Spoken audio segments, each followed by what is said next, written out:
اهلا بكم في الملكي مع مينا. النادي الملكي بطل ابطال افريقيا وحامل لقب الكونفدراليه اتعادل مع النادي المصري في لقاء مهم جدا ان احنا ما كناش نخسره. كنا نتمنى طبعا الفوز على النادي المصري، ولكن نتيجه التعادل نتيجه مقبوله وادت الغرض ان احنا لسه في صداره المجموعه وبفارق 3 نقاط عن النادي المصري. قدامنا ماتش بلاك بولز ان شاء الله، الماتش الجاي باذن الله نفوز، والماتش اللي جاي نتاهل في صداره المجموعه بغض النظر عن باقي لقاءات المجموعه كلها. بنسهل على نفسنا ان احنا نتاهل في الصداره، وبنسهل على نفسنا ان شاء الله ان احنا نواجه فرقه فيما بعد دور المجموعات، فرقه في الوصافه. تفاصيل بسيطه زي كده بتوصل رسائل انك انت جاي تدافع عن اللقب، فانت بتتصدر مجموعتك. لما تقابل فرقه في الوصافه في ما بعد دور المجموعات ممكن تسهل على نفسك وتتجنب مواجهه فرقه قويه تاجل مواجهتها لبعدين. تفاصيل بسيطه زي كده ممكن تخلينا نكسب بطولات، وده المطلوب ان احنا نعمله، ان احنا نلعب على التفاصيل الصغيره. في اللقاء بتاع النهارده هنتكلم في نبذه مختصره كده عن اداء النادي المصري، وهنتكلم في النقطه الثانيه عن اداء نادي الزمالك وطريقه تفكير مستر جروس. ما تنسوش تدعمونا باللايك والشير والسبسكرايب. دمتم ملوك، خليكم معانا. نروح للنقطه الاولى وهو النادي المصري. طبعا النادي المصري احنا كنا متوقعين طريقه لعبه انه هيلعب بالضغط العالي، هيلعب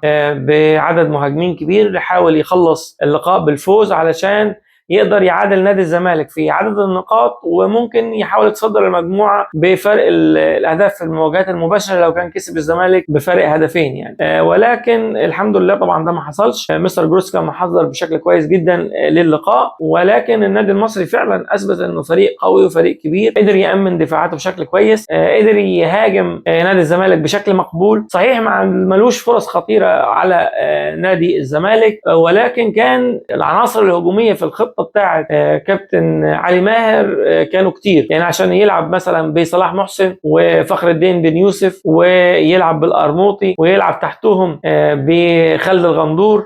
فهو بيوصل رساله ان انا عايز اوصل وعايز اهاجم وعايز اكسب. فكرني كده بابراهيم الابيض في فيلم ابراهيم الابيض، احمد السقا لما دخل وعايز يكسر الحاره كلها ويضرب كل اللي في الحاره. ده اللي انا حسيته من طريقه لعب كابتن علي ماهر. لا انا عايز انزل اكسب اللقاء ده، وانزل يقاتل يا مقتول فيه. وحتى اعتقد ما كانش متحفظ قوي دفاعيا. صحيح المنظومه الدفاعيه شغاله بشكل كويس، ولكن العناصر الهجوميه في التشكيله كانت كبيره، ويمكن راح بكورتين جو جنب العارضه هما الاثنين في الشوط الثاني. خلاف كده لا ما كانش فيه تاثير قوي من النادي المصري، ولكن يظل النادي المصري نادي بيلعب بشكل محترم جدا، وعلي ماهر عامل فرقه ممتازه بصراحه. نتمنى لهم التوفيق. روح لنادي الزمالك واختيارات كابتن جروس. طبعا زي ما شبهنا كابتن علي ماهر في فيلم ابراهيم الابيض باحمد السقا، انا اعتقد ان التشبيه الامثل لكابتن جروس هو شخصيه عبد الملك زرزور، اللي هو الراجل الخبره المحنك، يعني لما قال له يعني الجرأه حلوه ومفيش كلام يعني، بس انت لسه اخضر يعني. طبعا كابتن جروس بخبره السنين وزن الموضوع من بدايه اللقاء ومن قبل اللقاء بيوم، حتى في المؤتمر الصحفي لما اتسال قال اللقاء ده لقاء صعب، وقال ان المصري فرقه كويسه جدا، وان الفروق هتبقى بسيطه، وممكن الماتش يخلص بكره ثابته يعني. فده ان دل على شيء يدل على الخبره الكبيره لمستر جروس. راجل مخضرم قيم الموضوع ان انا مش في احتياج ان انا خاطر عشان افوز، فانا لا هامن نفسي بان يتعادل يفوز لكن ما اخسرش. لعب بخطه الخطه اللي احنا توقعناها، يعني انا الخطه بتاعت نادي الزمالك بالتشكيل بالكامل ما عدا بس المهاجم الصريح هتتلاقوها في الحلقه السابقه لما قبل اللقاء بالظبط. كابتن جروس فضل يلعب 4-2-3-1 باختيارات فيها تامين دفاعي بشكل كويس، قدر يطلع باللقاء للشكل اللي هو عايزه، اللي هو يا اتعادل يفوز. والزمالك كان من وجهه نظري انا الاقرب، يعني كوره عبد الله السعيد دي كانت خلاص، يعني الكوره هتدخل جون، انشقت الارض كده عن المدافع وطلع الكوره. وعبد الله يعني ما اعرفش ليه ما قابلهاش بشماله على طول، كان ممكن بعد ما ردت من المدافع قابلها بشماله جوه الجون، هو فضل يلعبها بيمينه يعني يبصيها لمحمد شحاته، شاتها جاتت في لاعب النادي المصري وخلصت الكوره بالشكل ده. لما نيجي نشوف خطه اللعب واداء اللعيبه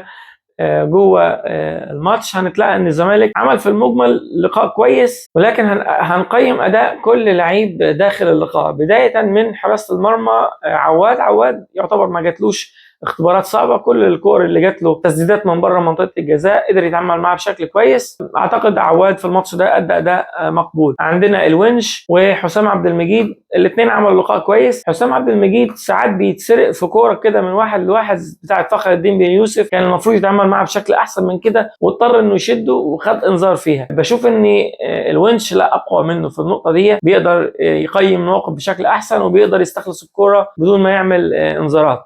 فتوح لعب دور مركب في ان هو يلعب كناحيه الباك الشمال، وفي بعض الاحيان كان بيضم وسط الاثنين المساكين عشان يقدر يساهم في صناعه اللعب. ولكن ما اعرفش، هو كان تقريبا واخد ادوار دفاعيه شويه، انه ما يزيدش علشان يطلع مع شلبي بحيث يديله الكوره وهو اللي يعرض، مش شلبي هو اللي يعمل العرضيه. اتمنى ان الفتره اللي جايه الزمالك يتحرر في النقطه دي ويستفيد بان فتوح بيلعب العرضيات بشكل متقن وبشكل كويس جدا. الناحيه الثانيه عمر جابر طبعا عمل كوره كارثه. يعني عمر جابر في ماتش الدوري ما نسقش مع عواد في كوره، محمد الشامي حطها جون. الماتش ده اتضغط عليه في كوره اتقطعت. انا من وجهه نظري لو الحكم بيسمح شويه بالالتحامات ما كانش حسبها فاول وكنا شلنا جون بسبب كوره ملهاش اي لازمه. يعني عمر جابر المفروض انه لاعب خبره، احد كباتن نادي الزمالك. كوره زي كده ما فيش داعي ان انا احضن على الكوره رايحه بطيئه ومش هتطلع. انا من الاول يا اما بصيها لعواد يا اما انا شتتها بره واريح دماغي. ما فيش داعي المخاطره في حاجه زي كده تكلفك جون. فانا افضل اني لا، لازم عمر جابر يقيم الموضوع بشكل احسن من كده. مش معقول الغلطات دي تحصل من لاعب بحجم عمر جابر بخبره عمر جابر. دونجا عمل لقاء كويس جدا، محمد شحاته عمل لقاء كويس جدا وكان بيزيد شويه في بعض الفترات، ويمكن كانت بتعليمات من مستر جروس ان الزياده بتاعته تبقى محسوبه. ولكن محمد شحاته بيعجبني انه لاعب فايتر. يعني هو ودونجا الاثنين بيلعبوا بقلبهم. يعني انا ما انساش الكره في الماتش اللي هو نزل جاب الكره كده بدماغه، يعني معرضه لنفسه ان هو يتصاب. فلاعب فايتر ولاعب قوي جدا، واستفاده كبيره لنادي الزمالك وجود لاعب زي محمد شحاته. نيجي للعيبه الاجنحه وخط الوسط. عبد الله السعيد طبعا مايسترو في وسط الملعب، عمل اخطر كوره في اللقاء، لعيب ممتاز لا غنى عنه في تشكيله نادي الزمالك. ولكن اتمنى ان هو يريحه في الماتش اللي جاي في الكاس، لان عبد الله لازم نحترم انه سنه كبير شويه وانه ما يلعبش كل اللقاءات، يلعب اللقاءات المهمه بشكل اكتر. لكن لقاء زي مثلا الكاس انا افضل انه يبتدي في دكه البدلاء. شلبي مشكلته في عدم الاستمراريه، ساعات يلعب ماتش كويس وساعات يلعب ماتش زي الزفت. الماتش اللي فات ده ماتش زي الزفت، ما عملش ولا كوره خالص. نيجي الناحيه الثانيه، زيزو الميزه الكبيره اللي فيه انه كان دايما زيزو مستوى ثابت وانه دايما بيأدي اداء كويس. زيزو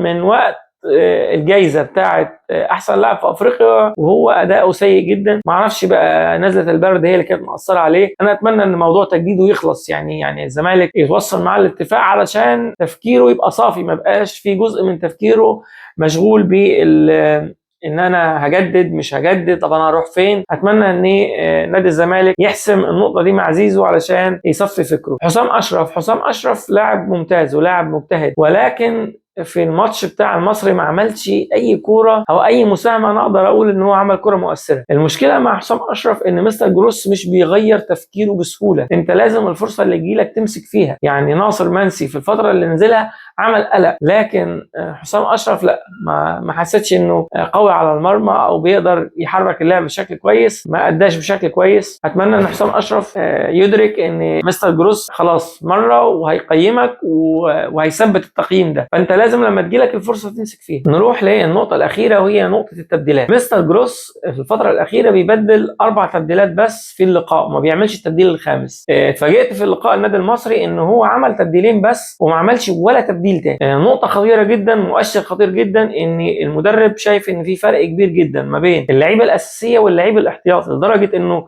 بيفضل يلعب باللعيب الاساسي 90 دقيقه على ان يدي لعيب احتياطي 15 دقيقه مثلا من بعد دقيقه 75، على الرغم انه هينزل فريش وانه هينزل في تركيز احسن وحاله ذهنيه احسن وحاله بدنيه احسن.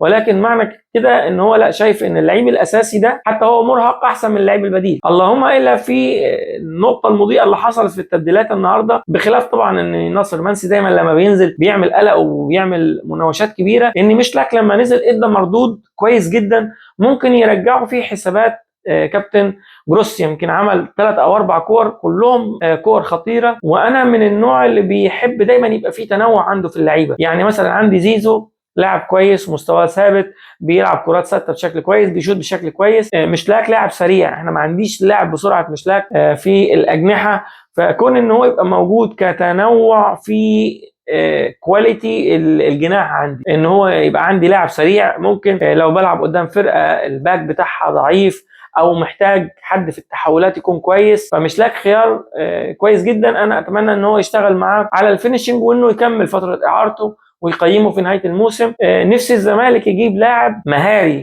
في الجناح عشان يبقى عندك لاعب شويت، عندك لاعب سريع، عندك لاعب مهاري. واحنا اوريدي عندنا لاعب مهاراته كويسه جدا اللي هو محمد عاطف. انا نفسي ان هو ياخد الفرصه بتاعته احسن ما اروح اشتري لاعب بمبلغ كبير. طبعا بالاضافه الى انا شايف برضو ان الزمالك محتاج انه يشتري جناح من ناحيه الشمال يكون مهاري، في امكانيات اشرف بن شرقي يكون مهاري ويكون بيعرف يدخل لعمق منطقه الجزاء. ونفس الزمالك كمان يخلص في مهاجم قوي علشان يبقى في اختيارات كويسه قدام مستر جروس، يقدر يستغل التبديلات كلها ويقدر يوصل بالزمالك لابعد نقطه. وخصوصا ان احنا بننافس في كذا جبهه، يعني احنا عندنا الكونفدراليه وعندنا الدوري، الاثنين دول اهميه قصوى. كمان عندك كاس مصر وكاس الرابطه، بطولات المفروض انك تلعب عليها والبطولات تجهز بيها لعيبه انت بتحاول تديهم فرصه ان هم يلعبوا، لعيبه ناشئين تحاول تصعدهم، بطولات تقدر تستفيد منها بانك تعد فرقه قويه ومفيش مانع ان احنا نكسبهم يعني.